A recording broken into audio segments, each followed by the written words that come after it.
정말 놀라운 사실이 밝혀졌습니다. 아시다시피 25년 전에 홍혜인을 구한 사람은 백현우일 가능성이 높아졌기 때문에 홍수환의 경우 모슬이 여사가 죽게 만들었을 거라고 많은 분들이 생각하고 있었는데요. 그런데 이 모슬이 여사가 홍수환을 죽일 수밖에 없었던 이유에는 우리가 전혀 생각지도 못했던 매우 충격적인 반전이 존재했습니다. 따라서 이번 영상에서는 모슬이가 어째서 초등학생인 홍혜인의 오빠 홍수환을 죽일 수밖에 없었는지 그 이유에 관하여 이야기를 해볼게요. 구독과 좋아요 정말 감사합니다. 아니 잠깐만, 그러니까 현우씨가 25년 전에 바다에 빠진 여자애를 구한 적이 있다고? 홍혜인이 백현우의 방을 천천히 구경하다가 해병대 캠프에 참석한 백현우의 사진을 발견하는데 이 당시 여자아이를 구했던 기억은 여전히 백현우의 머릿속에 생생하게 남아있었기 때문에 백현우는 자신의 수영 실력을 과시하기 위해 여자애를 구했다는 사실을 고백했습니다. 이럴 때 아니면 언제 자랑을 해보겠어요. 그렇다니까. 참고로 이때 내 나이가 고작 10살이었어. 아마 변호사가 되지 않았다면 해병대 직업군인이나 수영선수를 하고 있었을지도 모르지. 홍혜인은 백현우가 무슨 말을 하는지 하나도 귀에 들어오지 않았어요. 지금 이 순간 가장 궁금한 것은 자신을 구해준 사람이 백현우인지 아닌지. 오직 그것뿐이었죠. 혹시 여기가 해운대는 아니지? 어떻게 알았어? 여기 해운대야. 뭐라고? 아니 어떻게 이런 일이. 말도 안 돼. 그 순간 홍혜인은 9살 때 물속에 빠졌던 자신을 구해준 사람이 친오빠가 아니라 백현우라는 사실을 깨달았습니다. 물속에서 누군가의 손을 잡았을 때 경황이 없어서 누가 자신을 구해주는지 정확히 얼굴을 보지 못했는데 빨간색 티셔츠를 입은 사람이 구해줬다고 가정하니 그제서야 흐릿했던 기억이 선명해진 것이죠. 당연히 이 사실을 알게 되면서 하염없이 눈물이 흐를 수밖에 없었어요. 지난 25년 동안 친오빠를 죽게 만들었다는 누명을 쓰면서 친엄마인 김선아한테는 물론 같은 반 친구들한테까지 오빠가 죽고 나서 정신이 나가버렸다며 비수가 날아와 꽂히는 듯한 이야기를 셀 수 없이 많이 들어야 했던 홍혜인이잖아요. 평생 마음의 짐을 안고 살아가는 느낌이 들 정도로 하루하루가 고통과 죄책감의 연속이었는데 알고 보니 이 모든 것이 사실이 아니었다니 너무 억울하고 자신을 미워한 엄마가 원망스러울 수밖에 없었죠. 결국 홍혜인은 곧바로 김선아에게 달려가서 이 사실을 알렸습니다. 엄마, 내가 오빠 죽게 만든 거 아니었어. 나를 구한 건 수환 오빠가 아니라 현우씨였다고. 김선아는 홍혜인이 뜬금없이 홍수환 얘기를 꺼내자 들어볼 생각조차 하지 않고 그냥 헛소리 좀 하지 말라며 다그쳤지만 백현우의 입에서 그 당시 구체적인 증언들이 쏟아져 나오자 그제서야 오해를 푸는 모습이었습니다. 무려 25년 동안 홍혜인을 원망했는데 엄마로서 참으로 부끄러워지는 순간이었죠. 당연히 김선아는 닭똥 같은 눈물을 흘리면서 진심 어린 사과를 하는데요. 그런데 김선아의 마음은 홍혜인에 대한 오해를 풀었는데도 당연히 무거울 수밖에 없었습니다. 그 이유는 바로 아들인 홍수환의 죽음에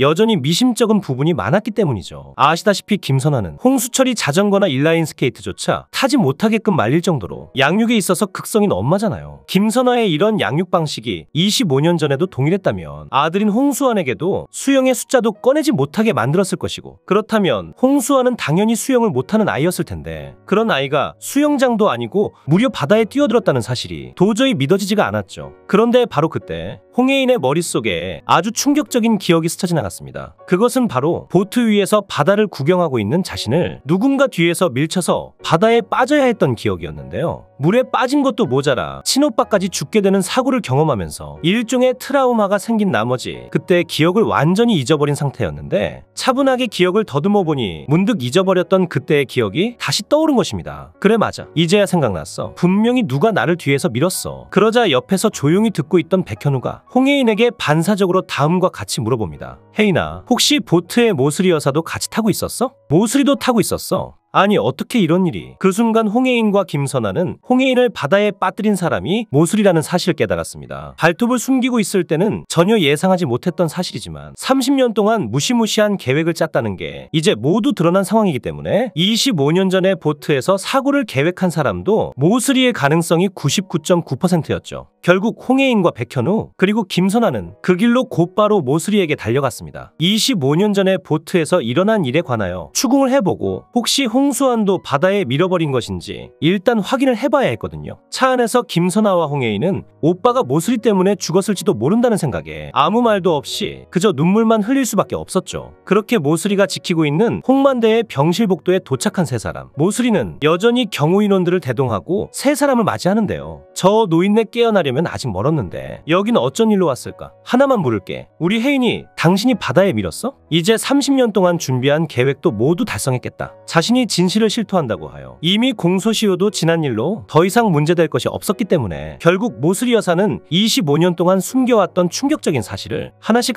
실토하기 시작합니다. 그걸 어떻게 알았어? 아무도 못 본 줄 알았는데. 그러자 엄청나게 분노한 나머지 모슬이의 싸대기를 날리는 김선아. 모슬이는 뺨 한 대쯤이야 기분 좋게 맞아주겠다는 듯이 코웃음을 치면서 김선아를 노려보는데요. 하나만 더 물을게. 내 아들 수환이도 당신이 바다에 빠뜨린 거야. 그럴 리가. 수환이한테는 동생이 물에 빠졌다는 말만 해줬지. 지가 알아서 들어갔다가 혼자 빠져 죽은 거라고. 난 아무도 죽이지 않았어. 결과적으로 혜인이도 멀쩡히 살아있잖아. 아들을 죽게 만든 사람이 모슬이라는 사실을 깨달은 김선아는 당연히 오열하면서 대성통곡할 수밖에 없었어요. 아들의 억울한 죽음을 25년이 지난 지금에서야 알다니 하늘에 있을 아들에게 너무 미안하고 눈앞에 있는 모슬이를 보면 아들이 겪었던 고통보다 100배 1000배로 되돌려주고 싶다는 생각이 들 정도로 분노가 폭발할 수밖에 없었죠. 하지만 넘쳐나는 돈으로 상당수의 경호 인력을 대동한 모슬이에게 더 이상의 접근은 불가능한 상황이었고 결국 김선아는 모슬이에 대한 복수를 결심하고 백현우와 홍혜인의 부축을 받아 집으로 돌아가는 듯 했는데요. 그런데 바로 그때 모슬이가 김선아의 뒤통수를 향해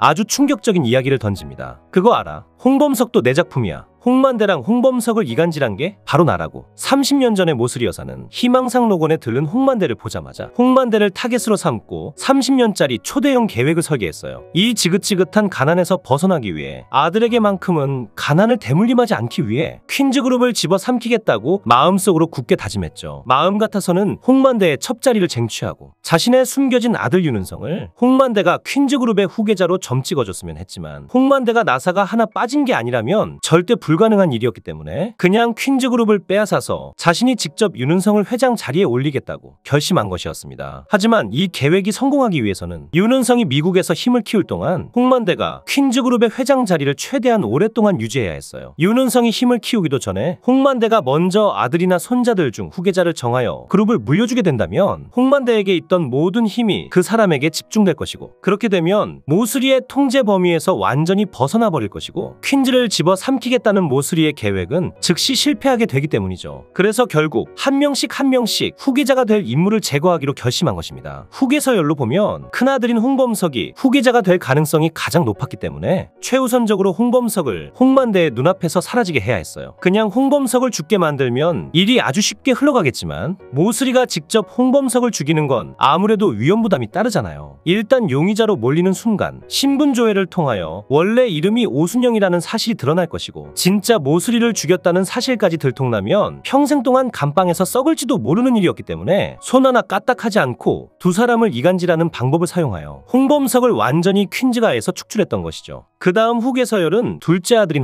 홍범준이었는데 홍범준의 경우 그냥 가만히 놔둬도 홍만대에게 후계자로 낙점받기는 힘든 사람이었습니다. 선천적으로 욕심이 없고 평화로운 것을 좋아하여 냉철하게 퀸즈그룹을 이끌어가기엔 많이 부족한 인물이었거든요. 모슬이가 생각했을 때 홍만대의 성격상 손자인 홍수환이나 손녀인 홍혜인에게 주면 줬지 홍범준에게는 절대 주지 않을 것이라고 확신했는데요. 그래서 그 다음 타깃이 된 것이 바로 홍수환과 홍혜인이었습니다. 때마침 홍씨 가족들이 여름 휴가차 바다에 놀러 간다는 이야기를 들었고 여기에 눈치 없이 꼽사리를 껴서 두 명의 아이를 한 번에 제거하겠다는 계획을 세운 것이죠. 홍혜인은 다른 사람이 보지 않을 때 직접 밀어서 물에 빠뜨리고 홍수환의 경우 스스로 바다에 뛰어들게 만들어서 두 사람을 한 큐에 없애버릴 생각이었는데요. 하지만 홍혜인은 혜성처럼 나타난 백현우의 등장으로 기적적으로 목숨을 건질 수 있었고 결국 모슬이의 타겟은 홍혜인으로 좁혀진 상황이었습니다. 집안 대대로 뇌와 관련된 가족력이 있는 것도 아니고 매일 건강을 위해 인스턴트 음식도 거의 먹지 않는 홍혜인이 어째서 뜬금없이 뇌종양에 걸린 걸까요? 아마 홍혜인의 병은 모슬이가 준비한 음식에 비밀이 숨겨져 있을 것입니다. 홍수환이 사고를 당하면서 그 이후로 여름 휴가차 바다에 놀러가는 일은 영원히 없어졌기 때문에 어린 아이를 없애기 위해서는 아주 천천히 그리고 오랫동안 음식으로 죽이는 방법밖에 없었을 거예요. 홍만대를 독에 감염시켜서 심신상실로 만들었던 것처럼 홍혜인의 음식에만 암을 유발할 수 있는 물질을 집어넣어 서서히 홍혜인이 병들 수 있도록 치밀하게 설계했던 것으로 보입니다. 여자 하나 잘못 들였다가 그야말로 온 가족이 파탄이 나버린 것이나 다름이 없는 상황이죠. 아마 모슬이 여사는 이처럼 지은 죄가 무겁기 때문에 곱게 퇴장하긴 힘들 것이고 죽음으로 퇴장하게 될 것으로 보이네요. 구독과 좋아요는 제가 영상을 제작하는데 큰 힘이 됩니다.